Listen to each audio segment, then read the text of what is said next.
Neste vídeo, apresentado por eu, o Guilherme e o Felipe, vamos falar do Covid, da sua química, da sua composição, como evitá-lo, como é transmitido, os sintomas, enfim, tudo o que há para saber sobre o Covid. Os primeiros casos do coronavírus, Covid-19, tiveram origem no mercado de frutos do mar da cidade de Wuhan, localizada na China. As primeiras ocorrências foram relatadas no dia 31 de 12 de 2019 e a incidência aumentou de maneira exponencial nas primeiras semanas. Acredita-se que o vírus SARS-CoV-2 possua como hospedeiros determinadas espécies de morcegos e o pagolim, um animal consumido como alimento exótico em algumas regiões da China. O vírus foi então se espalhando por este país, até que infelizmente começou a alastrar-se para outros países e continentes. Depois da origem, nós vamos falar da transmissão do Covid. O Covid entra pela boca. Entrando pela boca, ele dirige-se para a laringe e vai em seguida infectar. Como é que ele infecta vai ser dito depois na composição, mas por enquanto é tudo o que é preciso saber.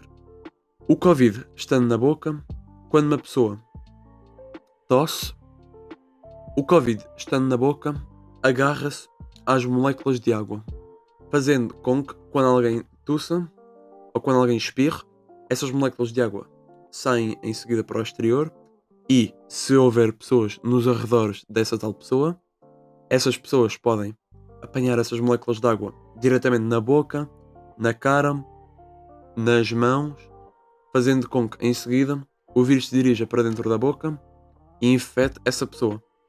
É assim que o vírus entra e é por isso que em zonas muito densas de população, como Wuhan, não é? Este vírus vai se transmitir muito rapidamente de pessoa em pessoa, porque é muito fácil de ser transmitido e se a pessoa não se lavar as mãos, essa pessoa vai guardar o vírus, porque o vírus tem a propriedade de sobreviver durante períodos muito extensos fora do organismo de uma pessoa. Agora vamos passar para a composição do vírus. O Covid-19, também chamado SARS-CoV-2, é um vírus. Sendo assim, ele tem uma membrana composta de proteínas, glícidos, glicoproteínas, lípidos e um interior composto de material genético, RNA. Ele entra pela boca e dirige-se para os pulmões. No interior dos pulmões existem receptores chamados ACE2 ou ACE2, que são os que se ligam com a proteína S, a maior proteína na superfície do SARS-CoV-2. É uma proteína, logo esta é composta por aminoácidos, que têm os grupos funcionais carboxilo, COOH, e amina, NH2. E em seguida, dependendo do aminoácido, há um radical. Cada aminoácido tem um radical diferente. Há bastantes aminoácidos diferentes, diferenciando do tamanho desse radical. Uma proteína é composta por milhares de aminoácidos, fazendo com que haja também milhares de proteínas. Uma vez esta proteína ligada ao receptor ACE2, o vírus vai utilizar a propriedade autorreprodutiva das células do organismo para se reproduzir e repetir o mesmo numa longa reação. Esta reação ocorre por causa do material genético no interior do vírus, que tem informação genética e que entra para dentro da célula em causa. Este material genético vai em seguida informar a célula que ela tem de produzir mais destes vírus, causando o vírus a se replicar e ir infectar em seguida mais células. Os restos destas células vão ficar sob forma de resíduos no interior dos pulmões. Agora, vou também falar do RNA, o ácido ribonucleico, que é o que está no interior do vírus e também de algumas células.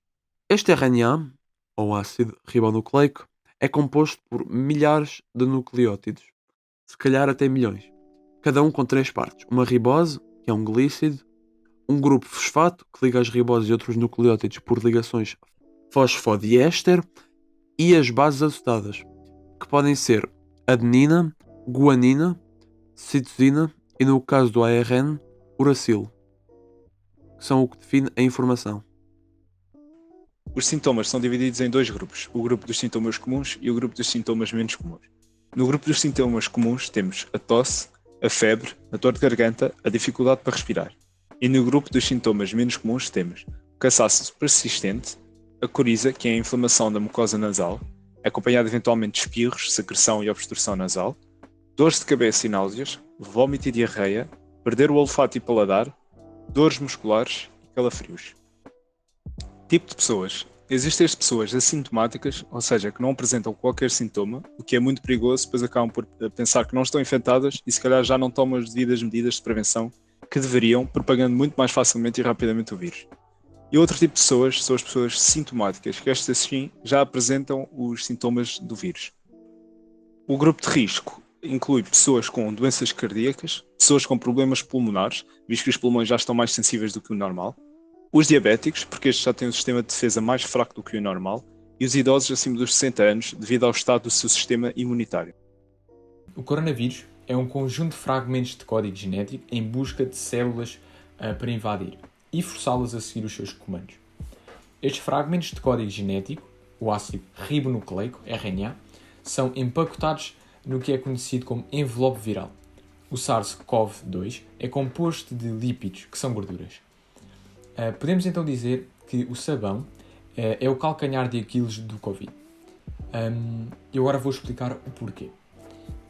Quando o coronavírus está nas mãos de uma pessoa, este não consegue penetrar a pele, pois a sua camada externa é um pouco ácida. Apesar disso, o coronavírus pode permanecer na mão, à espera de uma oportunidade para entrar no corpo através de lugares mais vulneráveis, tais como os olhos ou a boca. E é nesse momento que podemos interceptá-lo e destruí-lo, simplesmente lavando as mãos. O sabão não apenas solta o vírus da pele, mas também faz com que o envelope viral se dissolva, de modo que proteínas e o RNA deslizem e o vírus, entre aspas, morra. Na verdade, o vírus é simplesmente desativado, pois o vírus não está exatamente vivo. O segredo do sabão está nas suas características e nas características da extremidade das suas moléculas. As suas moléculas têm cabeça e cauda, o que facilita o combate ao vírus. A cabeça é hidrófila, enquanto que a cauda é hidrófoba e lipófila. Em outras palavras, é atraída pela água de um lado e por óleo ou gordura do outro lado. Quando estamos a lavar as mãos e as moléculas de sabão se encontram com gordura, as suas caudas são atraídas para essa gordura, enquanto que a cabeça irá permanecer na água.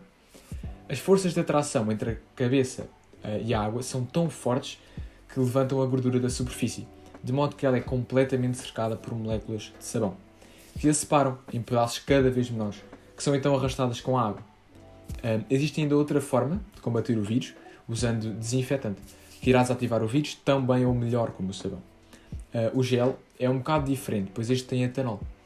O etanol tem uma propriedade, este consegue se ligar com os lípidos e com as proteínas, causando a sua desnaturação, isto é, já não se conseguem executar as suas funções, fazendo com que o vírus perca a sua função e, com isso, o seu perigo para a saúde. Testes para detectar o Covid. Agora, para falar de como detectar este tal vírus, neste momento só existem duas maneiras mais ou menos seguras de detectar a presença deste vírus no organismo. E apesar de não terem 100% de certeza, são bastante seguras.